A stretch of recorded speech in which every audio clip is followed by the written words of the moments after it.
Hi నమస్తే praise lord సలాం అలైకుం. అందరు ఎట్లున్నారు? అందరు బాగున్నారా? మనం ఏ దేశంలో పోయినా కానీ ఎన్ని సంవత్సరాలు పనిచేసినా కానీ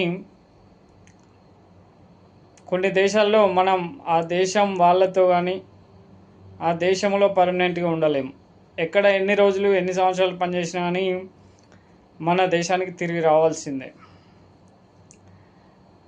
చాలా దేశాల్లో ఇళ్లలో పనిచేస్తారు, చాలా సంవత్సరాల నుండి పనిచేస్తారు, వాళ్ళ కుటుంబంలో ఒకరిలాగా ఉంటారు.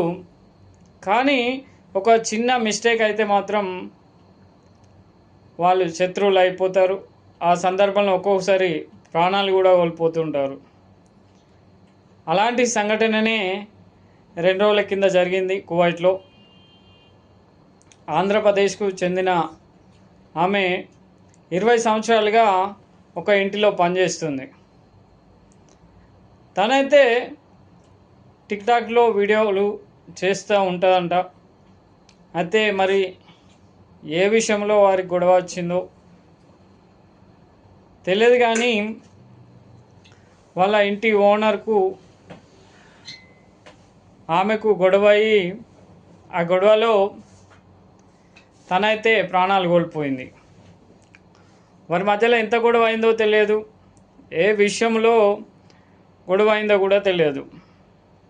మనం ఒక ఇంట్లో 20 సంవత్సరాలు పనిచేసినా కానీ 50 సంవత్సరాలు పనిచేసినా కానీ ఒక చిన్న మిస్టేక్ వల్ల గొడవలు అయితే స్టార్ట్ అవుతాయి. ముఖ్యంగా మనం ఎన్ని రోజులు పనిచేసినా కానీ వాళ్ళ కుటుంబంలో మనం ఒకరిలాగా ఉన్నా కానీ వాళ్ళకైతే మన మీద ఒక చిన్న మిస్టేక్ వల్ల వాళ్ళైతే మనకు శత్రువులు అవుతారు. వాళ్ళకు క్షమాగుణం అనేదే ఉండదు కావచ్చు. మేబీ పాపం ఆమెనైతే చనిపోయింది. ఈ సందర్భంగా నేను చెప్పాల్సింది ఏంటంటే, చాలామంది ఇళ్ళల్లో పనిచేస్తారు.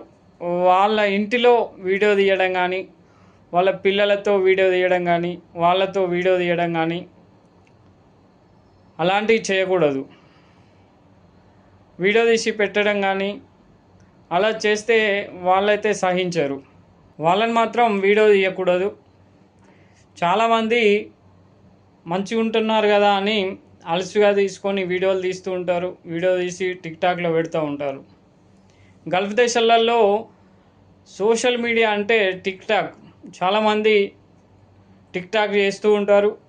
చాలామంది టిక్టాక్లనే కామెంట్ చేసుకుంటూ ఉంటారు, తిట్టుకుంటూ ఉంటారు. మనం